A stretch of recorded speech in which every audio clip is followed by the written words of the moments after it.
since we've all been spending a lot more time at home, we've all figured out which one of our streaming services is our favorite. I'm, kind of partial to Netflix, but if you have Amazon Prime, you're definitely going to want to keep your eyes out because there's a new movie that is produced by a St. Augustine resident that has been selected to stream on Amazon Prime. I'm going to hold you no longer. Joining us now to discuss the film entitled Bigfoot: The Conspiracy is the director, Chris Samos. So first of all, thank you for joining us. And this is really kind of an off the beaten path subject, but a very interesting one in Bigfoot. So what's your film about and what can we expect in the storyline? Bigfoot: The Conspiracy follows a retired Border Patrol agent that discovers the possible existence of Bigfoot and kind of the shroud of darkness that surrounds it and possible government cover-ups. Oh, wow. Wait a minute.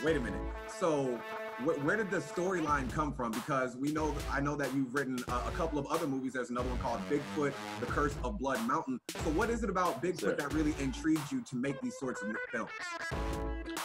Well, when I first decided that I was going to produce an independent film, I wanted it to be something that interested me and also had a following.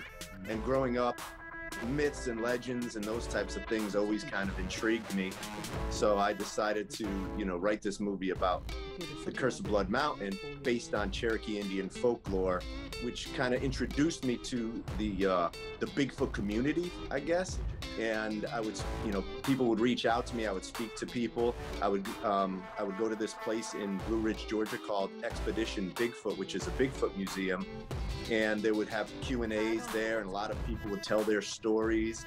And I would just hear all the different beliefs that people have. And a common, theme was there's a government conspiracy like covering up the existence of Bigfoot. So that's where I kind of started going down that road with it.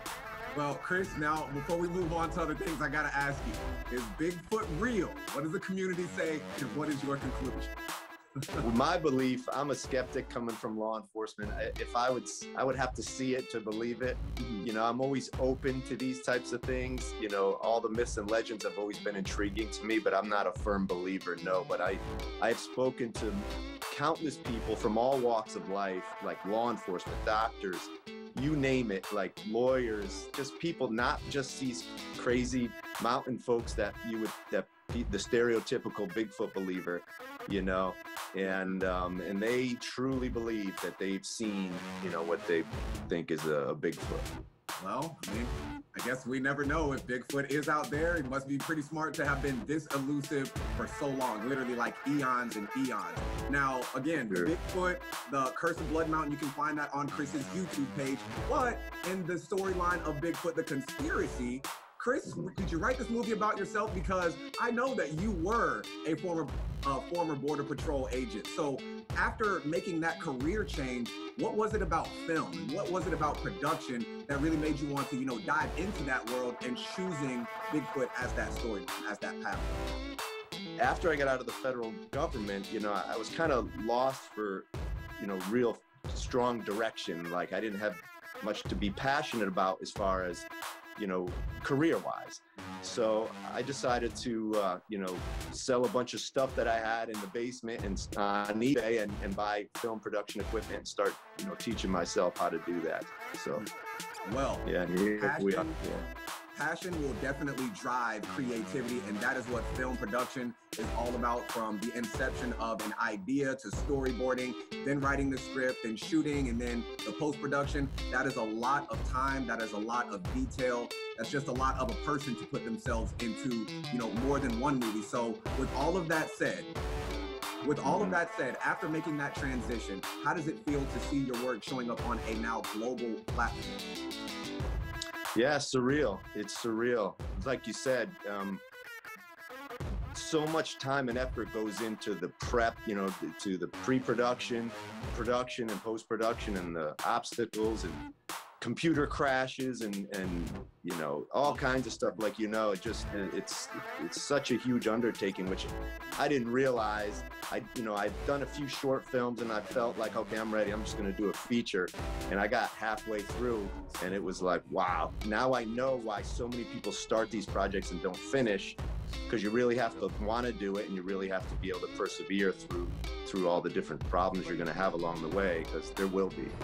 It's amazing.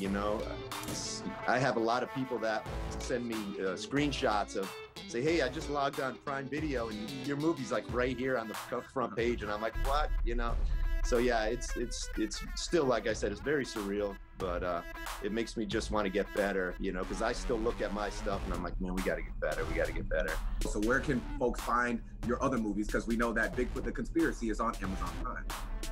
Yes, sir. My YouTube channel is Legends Beware. And my first film, which I've shot in 2014, is Bigfoot the Curse of Blood Mountain is on there, along with a lot of other videos we produced along the way. So that's Legends Beware on YouTube.